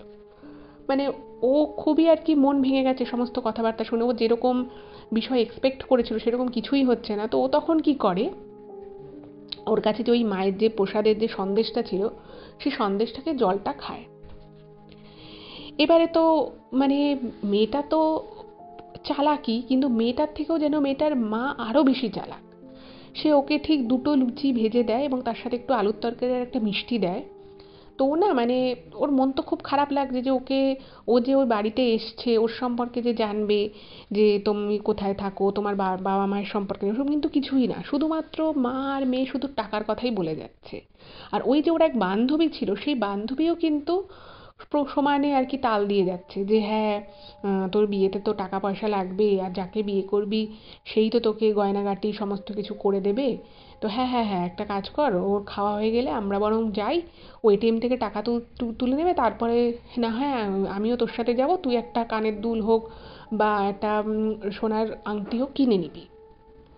তো এই পরিস্থিতিতে মানে কেন জানি না, মানে যেটা ওর ভাই বলেছিল, যে কেন জানি না ওনার খুব রাগ হচ্ছিল ওর ভাইয়ের, যে কেন আমাকে এতগুলো টাকা ডিমান্ড করা হচ্ছে বা কেন এইভাবে টাকার কথা বলা হচ্ছে। আর এমনিতেও কিন্তু ওর ভাই কলেজ লাইফ থেকে মেয়েটার পিছনে প্রচুর খরচা করতো, টাকা পয়সা দিত, ওর কোনো ড্রেস পছন্দ হলে সেই ড্রেস, এবং সেই ড্রেসগুলো কিন্তু খুব দামি দামি ড্রেস, ড্রেস হোক জুতো হোক এভরিথিং ও অ্যাফোর্ড, যেগুলো মানে মেয়েটার পক্ষে অ্যাফোর্ড করা সম্ভব নয়, ও কষ্ট করে পার্ট টাইম চাকরি করেও কিন্তু মেয়েটার ডিমান্ডগুলোকে ফুলফিল করতো। ভাবুন একবার। যাই হোক, তো ওর তো খুবই লাগছে, তো কিছু বলতেও পারছে না যে ও টাকা আদৌ তুলতে পারবে কি পারবে না। সেই সময় ও যে খুব বেশি স্যালারি পেতো তা কিন্তু নয়, এবং সেটা কিন্তু মেয়েটা জানতো যে ও কত স্যালারি পায়। সেই জায়গা থেকেও ওকে বলছে যে মানে ওর মা আরও আর কি উস্কে দিচ্ছে যে যা তুই যা, ও তোকে এটিএম থেকে টাকা তুলে দেবে, তুই সেই টাকা দিয়ে কাল পরশু কিনে নিয়ে কিন্তু ওকে দেখাস কীরকম কিনলি। এবারে ও না মানে গেছে, এবার ওকে, ওর সাথে ওই মেয়ে দুটোও বেরিয়েছে, ওর প্রেমিকা এবং প্রেমিকার বান্ধবী। তো দুজনে যখন বেরিয়েছে ওকে একটা এটিএমের সামনে নিয়ে গেছে, বলছে তুমি টাকা তুলে দাও। তো এবার ও ভাবছে যে আমি কত টাকা তুলবো, ওর কাছে তো বেশি টাকাই নেই, আর একটা সোনার জিনিস কিনতে মোটামুটি ভালোই টাকা লাগে। তো যাই হোক, তো ওর সেদিনকে কার্ডেও কিছু একটা প্রবলেম হয়েছিল, তো ও একবারে 5,000 টাকা তোলে, এবং 5,000 টাকা তোলার পরে ও বলছে যে দেখো আমার কার্ড থেকে তো আর টাকা উঠছে না, তুমি এই 5,000 টাকাটা রাখো, আমি তোমাকে নেক্সট মান্থে বাকি টাকা দেবো, তোমার তো আসলে 10,000 টাকা লাগবে। তুমি এটাই আর কি বলে তখন যে আমার 10,000 টাকা তো লাগবেই। তো বলে যে আমি তোমাকে পরের মাসে টাকা দেবো। এবং ওই যে মেয়েটির মা বলেছিল যে তুমি বিয়ের আগে অন্তত 2-2.5 লাখ টাকা আমাদেরকে দিও, তো মেয়েটাও কিন্তু সেটাকে মনে করিয়ে দেয় যে দেখো তোমাকে কিন্তু এখন যখনই হবে তোমাকে কিন্তু টাকা তুলে তুলে আমাকে দিতে হবে, তোমার টাকা তোমার ব্যাংকে থাকা আর আমার কাছে থাকা তো একই ব্যাপার, তো তুমি আমাকে কিন্তু 2.5 লাখ টাকা তুলে দেবে। হুম। এবং ওরা ওখানেই ওর মা আর কি বলে যে তুমি 2.5 লাখ টাকা দিয়ে দেবে, হয়তো তোমার 2.5 লাখ টাকা দিতে কয়েক মাস লেগে যাবে, তুমি টাকাটা দেওয়ার পরে আমরা কিন্তু তোমাদের বাড়িতে গিয়ে বিয়ের ডেট ফেট ফিক্স করে আসবো। এবার এই পুরো যে বিষয়টা, এই বিষয়টা না ওর একটু খটকা লাগে। মানে ওর চোখে মেয়েটার কোনো দোষ ছিল না, মেয়েটা যাই বলতো ওর কখনোই কোনো কিছুতে খারাপ লাগতো না, কিন্তু কেন জানি না ওদের বাড়ি যাওয়ার পরে, ওদের বাড়িতে ওর বাবা মায়ের ভাইবস দেখার পরে, ওদের ঘরে ঢোকার পরে ও একটা জিনিস হঠাৎ করে ও বুঝতে পারে যে কিছু তো একটা গন্ডগোল আছে। ইন দ্য মিন টাইম মানে ওই যে প্রিয়াঙ্কার সাথে যে ওই ব্যাপারটা হয়েছিল, প্রিয়াঙ্কা যে মেয়েটার সম্পর্কে বলে দিয়েছিল, তো তারপর থেকে কিন্তু ওর ভাই প্রিয়াঙ্কার সাথে একটা ডিস্টেন্স মেনটেন করতো, মানে অতটা কথাবার্তা বেশি বলতো না, অত কিছু শেয়ার করতো না। কিন্তু আস্তে আস্তে মানে একদিন হঠাৎ করেই ওর ভাই প্রিয়াঙ্কাদের বাড়িতে আসে, একটু গল্প আড্ডা করে, এবং তখন প্রিয়াঙ্কা ভাবতো যে আমি ওর গার্লফ্রেন্ডের সম্পর্কে বাড়িতে যা সত্যিটাই বলে দিয়েছে, সেটা হয়তো ওর কোনো কারণে খারাপ লেগেছিল। তো সেই জন্য প্রিয়াঙ্কাও না ওর ওর গার্লফ্রেন্ড সম্পর্কে কোনো কথাবার্তা বলতো না। তো যা হয় আর কি, মানে ভগবান অনেক সময় না মানে পথ দেখিয়ে দেন, আমরা হয়তো সেটা বুঝতে পারি না, ভগবান হয়তো অনেক সময় অনেক ইশারা করেন, বলেন যে তোর এই পথে যা, এই পথে গেলেই তোর ভালো হবে। তো ওর ভাইয়ের ক্ষেত্রেও হয়তো সেরকমই ব্যাপারটা হয়েছিল। তো প্রিয়াঙ্কাদের বাড়িতে আসে, এবং প্রিয়াঙ্কাদের বাড়িতে এসে ওর ভাই যেচে পড়েই এই জন্মদিনে যে ওদের বাড়িতে গিয়ে যা যা ঘটনা ঘটেছিল, যা যা কথাবার্তা বলেছিল, সব কথাই কিন্তু প্রিয়াঙ্কাকে বলে দেয়। এবং ও বলে যে আমার না মানে আমি ওকে এত ভালোবাসতাম, কিন্তু ও আমার থেকে এইভাবে ওটা টাকা চাইবে এটা না আমি বুঝতে পারিনি। বলছে দেখ আমি 2.5 লাখ টাকা আমি দিয়েই দিতে পারতাম, কিন্তু আমার কেন জানি না মনে হচ্ছে রোজই আমাকে এখন ফোন করে, এবং ওর মা ফোন করে আমার থেকে টাকা চায়। এই বিষয়টা না আমার খুব অদ্ভুত টাইপের লাগছে। এরপরে যাই হোক, ব্যাপারটা যখন প্রিয়াঙ্কা শোনে, তো প্রিয়াঙ্কা বলে যেটা তো খুব খারাপ জিনিস, ওরা তোর থেকে এতগুলো টাকা চাইছে, আর বলছে নাকি ওদের নাকি এত এত ফ্ল্যাট আছে, বাড়ি আছে, তাহলে তোর থেকে 2.5 লাখ টাকা কেন চাইছে, আর পরবর্তী সমাজে তোর থেকে টাকা চাইবে না তার তো কোনো মানে নেই। তো এই সমস্ত কিছু করে প্রিয়াঙ্কা তখন বলে যে দেখ আমি তোকে বলতে পারি, কিন্তু তুই যদি আমার কথা শুনিস তাহলে আমি তোকে বলবো। তো প্রিয়াঙ্কা প্রথমে বলে যে তুই ব্যাপারটা থেকে সরে আয়, মেয়েটার কাছ থেকে তুই সরে আয়। তোর ভাই বলে যে দেখ সেটা হয়তো সম্ভব হবে না, কিন্তু আমি এটুকু বুঝতে পারছি, আমি ওকে যেরকম অবস্থায় দেখেছিলাম, যে সময় থেকে আমি ওকে জানি চিনি, সেই সময় ও যেরকম ছিল ও কিন্তু এখন আর সেরকম নেই। যাই হোক, তো তখন ও বলে যে দেখ তুই যদি পুরোপুরি সরে নাও আসতে পারিস, তুই অ্যাভয়েড কর, তোকে যখনই টাকা দেওয়ার কথা বলবে তুই পরিষ্কার বলে দে যে তোর পক্ষে টাকা দেওয়া সম্ভব নয়। তুই যেমন বলে রেখেছিস যে তুই চেষ্টা করবি, তুই এবার বলে দে যে আমার পক্ষে সম্ভব নয়, আমাকে বাড়িতেও কিছু কাজকর্ম করতে হবে, তুই তো অত টাকা স্যালারিও পাস না যে ফট করে তুই এতগুলো টাকা দিয়ে দিবি। তো ওর ভাই এই কথাটা শোনে এবং মেয়েটাকে পরিষ্কার বলে দেয় যে আমি তোমাকে এত টাকা দিতে পারবো না, এবং মেয়েটির মাকেও মানে খুব ভালোভাবে ভদ্রভাবে খুব বিনীতভাবে বলে যে দেখুন আমার পক্ষে এত টাকা দেওয়া সম্ভব নয়। এবার মেয়েটিকে যখন এই কথাটা বলে, মেয়েটা কিন্তু মানে প্রথম যখন এই কথাটা বলে যে টাকা দিতে পারবে না, মেয়েটা কিন্তু খুব রেগে যায়, খুব রেগে যায়। এবং রেগে যাওয়ার পরে মেয়েটা বলে যে কেন তুই টাকা দিতে পারবি না, তোর এইটুকু তুই আমার জন্য করতে পারবি না, মাত্র 2.5 লাখ টাকা, তুই কী চাকরি করিস, এরকম নানান উল্টোপাল্টা কথা ওকে বলে। এবং মেয়েটির মা তারপরে মেয়ের ছেলেটাকে ফোন করে, মানে ওর ভাইকে ফোন করে, ফোন করে বলে যে তুমি কেন টাকা দিতে পারবে না, ওকে বলে যে তুমি কেন টাকা দিতে পারবে না। তো বলেছে যে আমার তো অনেক খরচাপাতি আছে, আর আমি নিজে বাড়িতে আজ অবধি আমি এখন অবধি বাড়িতে কিছু কিনিনি, বাড়ির জন্য আমার কিছুই করা হয়নি। তো আমি চাকরি করছি, আমি যদি বিয়েও করি আমার তো আমার নিজের ঘরটা তো অ্যাটলিস্ট আমাকে নিজেকে সাজাতে হবে, তো সেজন্য আমার টাকার দরকার। বলে আমি কী করে এত টাকা দেবো। তোর মা না আর কিছু বলে না, ফোনটা রেখে দেয়। এবং তার একদিন পরে মেয়েটা ওকে বলে যে তুই যদি টাকা না দিস তাহলে কিন্তু ব্যাপারটা খুব বাজে হবে, তুই আমার সাথে এতদিন মিশলি, হ্যাঁ তুই আমাকে বলেছিলি তো তুই আমাকে বিয়ে করবি। তখন বলছে হ্যাঁ আমি তো তোকে বিয়ে করবো, আমি কখন বলেছি আমি তোকে বিয়ে করবো না, কিন্তু আমি এতগুলো টাকা দিতে পারবো না। তো তখন মেয়েটা বলে যে তুই যদি টাকা না দিতে পারিস তাহলে কিন্তু আমাদের বিয়েটা হবে না, আমি তোকে বিয়ে করবো না, এটা মেয়েটা বলে দেয়। তো এটা নিয়ে একটা ওদের মধ্যে প্রচণ্ড ঝামেলা হয়। এবং এই ঝামেলাটার মধ্যে কিন্তু মানে প্রিয়াঙ্কা একটা জিনিস বুঝতে পারে যে এখানে একটা খুব বড় গন্ডগোল আছে। যাই হোক, তো এই ঝগড়াঝাটি ঝামেলা হয় এবং ঝামেলার পরে কিন্তু একটা কথা মেয়েটা লাস্ট ওকে বলে যে তুই টাকা যদি না দিস, মানে তুই কিন্তু অন্য দিক থেকে কিন্তু তোর পস্তাতে হবে, মানে অন্য দিক থেকে তোর কিন্তু ক্ষতি হবে, মানে এটা কিন্তু ওকে যাকে বলে একটা সরাসরি মানে একটা সতর্কবার্তা মতো দিয়ে দেয় যে ও যদি টাকা নাও দেয় তাহলে কিন্তু ওকে অন্য দিক থেকে অনেক অনেক পস্তাতে হবে। তো এমতাবস্থায় বুঝতেই পারছেন সম্পর্ক একেবারে তলানিতে ঠেকে যায়। এবং এই জিনিসটা যখন হয় তখন কিন্তু ওদের মধ্যে পুরোপুরি একটা ব্রেকআপ হয়ে যায়। এবং এই সময়টার পরে তোর ভাই প্রচণ্ড ভেঙে পড়ে, এবং একটা সময় ভাইয়ের মনে হয় যে ঠিক আছে 2.5 লাখ টাকা দিলে যদি ব্যাপারটা ঠিকঠাক হয়ে যায়, ওরা হয়তো সত্যিই কোনো প্রবলেম আছে, তাহলে আমি 2.5 লাখ টাকা দেবো। কিন্তু ওর ছেলেটার বাবা মা, তারপরে প্রিয়াঙ্কা ওর বাবা মা সবাই মিলে বলে যে দেখ মেয়েটা বা মেয়েটার ফ্যামিলিটা ভালো নয়, কেউ বিয়ের আগে একটা মেয়ে পার্টি এভাবে টাকা নিয়ে কখনো ঝামেলা করে কখনো দেখেছিস না, কখনো শুনেছিস? আর কী এমন ওদের অসুবিধা আছে, কী এমন যে যাদের এত নাকি সম্পত্তি আছে, 2-4টে ফ্ল্যাট আছে, তারা 2.5 লাখ টাকার জন্য তোর সাথে সম্পর্ক ছিন্ন করে দিচ্ছে? যাই হোক, তো ব্যাপারটা হলো এবং কোনো রকমে ওর ভাই মানে খুবই ভেঙে পড়েছিল, খুব স্বাভাবিকভাবেই ভেঙে পড়ারই কথা। তো ব্যাপারটা ব্রেকআপ হয়ে যায়। কিন্তু অদ্ভুত বিষয় হচ্ছে ব্রেকআপ যখন যেদিন থেকে হলো তারপর থেকে কিন্তু ওর ভাই খুব ড্রামাটিক্যালি পুরো শুকিয়ে যেতে শুরু করলো। মানে ওর ভাইয়ের চেহারা স্বাস্থ্য ভালোই ছিল, সেই জায়গা থেকে ওর ভাই যে খাওয়া দাওয়া ছেড়ে দিয়েছিল তা কিন্তু নয়, যে না যে যেটা খাচ্ছে না বলে সে একেবারে কঙ্কালসার হয়ে যাচ্ছে তা কিন্তু নয়। ওর ভাইয়ের খাওয়া দাওয়াটা ঠিকই ছিল, বাট সামহাউ কিন্তু ওর ভাই শুকিয়ে যাওয়া শুরু হলো এবং খুব বেশি হ্যালুসিনেশন করা শুরু হলো। এবং সেটা কিন্তু প্রথমে ওর ভাই খুব রোগা হতে থাকলো, অস্বাভাবিকভাবে রোগা হতে থাকলো, মানে এক এক দিন মনে হচ্ছে যেন বেশি বেশি করে রোগা হচ্ছে। আর তার সাথে যেটা হলো মানে এই রোগা হতে শুরু করার 3-4 মাস পর থেকে ওর ভাই কীরকম একটা হ্যালুসিনেশন হতে শুরু করলো। কীরকম হ্যালুসিনেশন সেটা একটুখানি বলি। ওর ভাইয়ের মনে হতে থাকলো যে পাশে কেউ দাঁড়িয়ে রয়েছে, হয়তো সেখানে কেউ দাঁড়িয়ে নেই, কিন্তু ওর ভাইয়ের মনে হতো পাশে ঠিক কেউ কেউ হয়তো পাশ করে দাঁড়িয়ে রয়েছে। আবার কখনো মনে হতো মানে কোনো একটা সিঁড়ি দিয়ে নামছে, হঠাৎ করেই ওর ভাই থাপ করে সিঁড়িতে বসে পড়তো।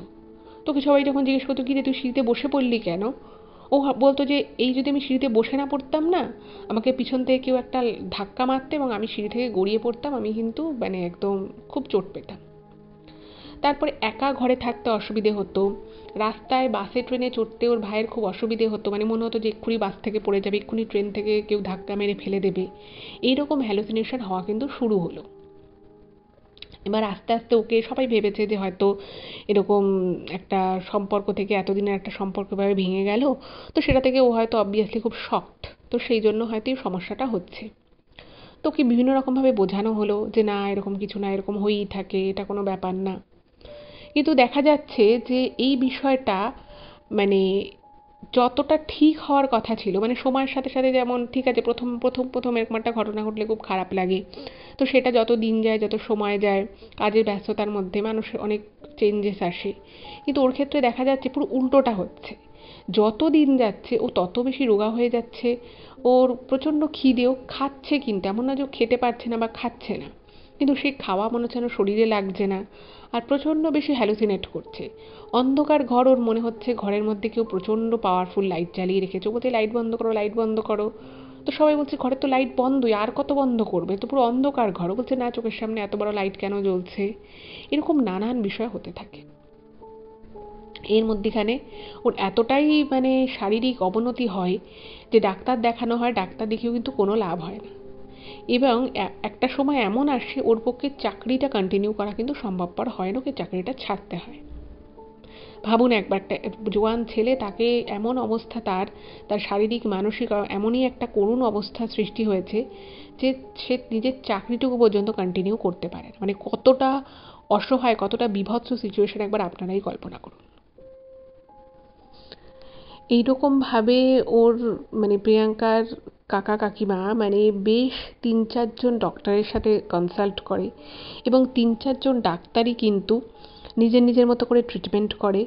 এবং ট্রিটমেন্ট করার পরে সবাই বলে যে শরীর প্রচণ্ড দুর্বল, শরীরে কোনো জোর নেই, কিছু নেই, বাট কোনো মেজর সমস্যা কিন্তু মানে ধরা পড়ে না। সবাই বলে যে কেউ কেউ বলতে, কোনো ডাক্তার বলছে ডিপ্রেশন থেকে এটা হয়েছে, কোনো ডাক্তার বলছে খুব স্ট্রেস লেভেল খুব বেশি, সেই জন্য এটা হয়েছে। কিন্তু এক্স্যাক্ট কী কারণের জন্য হয়েছে এবং এক্স্যাক্ট কী করলে যে ও ঠিক হবে পুরোপুরি, সেটা কিন্তু কোনো ডাক্তারই করতে পারে না। তো বুঝতেই পারছেন, বাড়িতে জোয়ান ছেলের যখন এরকম অবস্থা হয়, কারোরই মন মেজাজ ঠিক থাকে না, তো ওদের ক্ষেত্রেও সেটা হয়। এরপরে যখন কোনো জায়গাতে কিছু হচ্ছে না, তখন একজন ওরা জ্যোতিষীর সন্ধান পায়, যে সেই জ্যোতিষী নাকি মানে তিনি অ্যাকচুয়ালি জ্যোতিষ ঠিক নয়, তিনি মানুষকে অনেক রকমের রিমেডি দিয়ে থাকে, অনেক রকমের অনেক অনেক সমস্যা নিয়ে যায়, তো সমস্যা থেকে উনি সমাধান দিয়ে থাকে। আর যদি কোনো ক্ষেত্রে সমাধান নাও উনি দিতে পারেন, উনি কিন্তু বলে দেন যে এটা আমার পক্ষে সম্ভব নয়। তো সেই বসিরহাটে ওকে নিয়ে যাওয়া হয়। তো বসিরহাটের সেখানে একজন ভদ্রলোক, সে মানে খুবই আর কি একজন, মানে 2016 সালের কথা এটা। তো 16 সালে বুঝতেই পারছেন মানে বেশ অনেক বছর আগেকার কথা। তো ওখানে না সেই সময় একটা লোক থাকতো, সেই লোকটা এখন আছে কিনা আমি জানি না, সে বিষয়ে প্রিয়াঙ্কাও কিছু লিখতে পারেনি। তো তার না কোনো ডিমান্ড নেই, মানে আপনাকে এত টাকা দিয়ে যেতে হবে, তত টাকা দিতে হবে, এরকম কোনো কিছু নেই। মানে তার ওখানে সকাল থেকে প্রচুর লাইন পড়ে। তো সেরকম একজনের কাছে ওকে নিয়ে যাওয়া হয়। তো সে ওকে দেখে বলে যে এই ছেলেকে তো বান মেরেছে, বলছে এই ছেলেকে মৃত্যুবান মেরেছে, এবং একে কিন্তু বাঁচানো মানে যা বান ওকে মেরেছে, বলছে এটা অনেক দিন আগেই করেছে এবং এখন প্রায় শেষের দিকে বলা যেতে পারে। এবার কিন্তু মানে আপনাদের ছেলের আরও অবনতি হবে শারীরিক, এবং কোনো দুর্ঘটনাও ঘটে যেতে পারে। তো এটা শোনার পরে বুঝতেই পারছেন বাড়ির সকলের তো মাথা খারাপ হয়ে গেছে, প্রচণ্ড ঝরঝর করে কাঁদছে ওর বাবা মা। মানে ছেলেটা কী করে বাঁচাবে, মানে সে বলছে ওর ভাইয়ের নাকি মানে এত রোগা হয়ে গেছে, ওর ভাই এমন হ্যালুসিনেট করে যে তাকে দেখে কেউ সুস্থ মানুষ বলে, দূর থেকেও যদি কেউ দেখে তাকে মানে মনে হবে যে সে গুরুতর অসুস্থ, অথচ তার কিন্তু শরীরে কোনো মেজর প্রবলেম নেই। তো তখন বলছে তাহলে আমরা কী করবো, ছেলেটাকে এভাবে তো আমরা চলে যেতে দিতে পারি না, এভাবে কেউ বান মেরেছে। বলছে এই বান বান খণ্ডানো কিন্তু খুব মুশকিল, যে মৃত্যুবান ওকে মেরেছে এতে কিন্তু ওর ক্ষতি তো হবেই, পরিবারে আরও কারোরও কিন্তু ক্ষতি হয়ে যেতে পারে।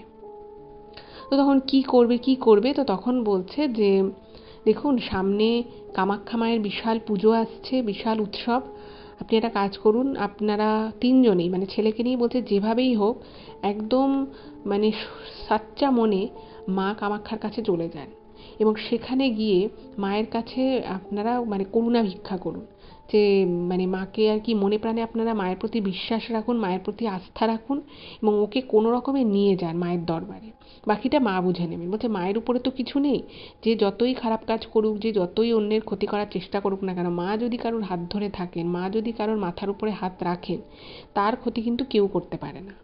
উনি বলেন যে আমি আমার দিক থেকে যেটুকু যা সম্ভব আমি করলাম, আপনারা যত তাড়াতাড়ি সম্ভব আপনারা মায়ের কাছে নিয়ে যান এবং মা কিন্তু নিশ্চয়ই আশীর্বাদ করবেন। তো যা বলা তাই কাজ। তো এখানেও খুব অসুবিধে হচ্ছে, সেটা হচ্ছে যে যখনই ওরা মা কামাখ্যাকে দর্শন করতে যায় বলে টিকিট রিজার্ভ করতে যায়, সেখানে কিন্তু ওরা কোনোভাবেই রিজার্ভেশন পাচ্ছিল না। তো অনেক কষ্ট করে একটা রিজার্ভেশন পায় এবং সেখানে মায়ের মানে সেখান থেকে আর কি ট্রেনে করে ওরা কামাখ্যা মায়ের দর্শন করে, সেখানে মায়ের পুজো দেয়। এবং আপনারা জানেন যে মা কামাখ্যার ওখানেও কিন্তু মানে ওটাও কিন্তু মানে অনেক তন্ত্র সাধকের সেটা কিন্তু সাধনার জায়গা কামাখ্যা মায়ের ওখানে। তো ওখানেও মানে প্রচুর সাধু সন্ত, প্রচুর এমন সাধক থাকেন যারা কিন্তু খুব শক্তিশালী এবং তারা বছর পর বছর ওইখানেই কিন্তু মায়ের পূজা করেন, মায়ের উপাসনা করেন। তো ওখানে পুজো দেয় এবং পুজো দেওয়ার পরে ওখানে একজন নাকি সাধুর সাথে দেখা হয়। তো সেই সাধু নাকি যেচে পড়ে দেখে বলেছিল যে মা তো তোর ছেলেকে একদম আশীর্বাদ করেছেন দুহাত তুলে, তোর ছেলের উপরে মৃত্যুবাণ ছিল না, সেই বাণ কেটে গেছে, কোনো চিন্তা নেই, এবার ছেলেকে নিয়ে যা, কোনো অসুবিধে নেই। মা আশীর্বাদ করেছেন, মাকে ভক্তি ভরে প্রণাম কর, মাকে ভক্তি ভরে মান ভালোবাস, দেখবি মা সব সময় সব বিপদ থেকে উদ্ধার করবে। তো সত্যি সত্যি ওরা ওখান থেকে আসে এবং তারপরে খুব ড্রামাটিক্যালি কিন্তু ওর যা যা সমস্যা ছিল, প্রচণ্ড রোগা হয়ে গেছিলো, সেই শরীর আস্তে আস্তে ঠিক হয়ে যায়, হ্যালুসিনেশন যে হতো সেটাও পর্যন্ত ঠিক হয়ে যায়। এবং তারপরে ওর যে চাকরি চলে গেছিলো, মানে চাকরিটা যে ছেড়ে দিয়েছিল, মানে তারপরেও বাড়িতে এসে 10 দিনের মধ্যে পুরোপুরি সুস্থ হয়ে যায় এবং সুস্থ হওয়ার পরে ও কিন্তু একটা ভালো কোম্পানিতে ব্যাঙ্গালোরে চাকরি পায় এবং সেখানেও শিফট করে যায়।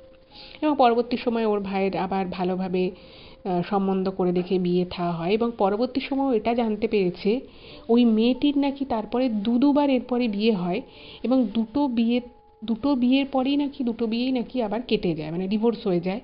এবং ওই মেয়েটা এবং ওই মেয়েটার ফ্যামিলি হচ্ছে প্রচণ্ড আর কি খারাপ একটা ফ্যামিলি, যারা ছেলেদেরকে বিভিন্ন রকমভাবে আর কি ব্রেন ওয়াশ করে, তাদের থেকে টাকা পয়সা নেয়। এবং পরবর্তী সময় ওর ভাই এটাও জানতে পারে যে বহুদিন থেকেই, মানে যখন থেকে ওর সাথে বন্ধুত্ব ছিল সেই সময় থেকেও কিন্তু আরও অনেক ছেলের সাথে কিন্তু ওই মেয়েটার যোগাযোগ ছিল।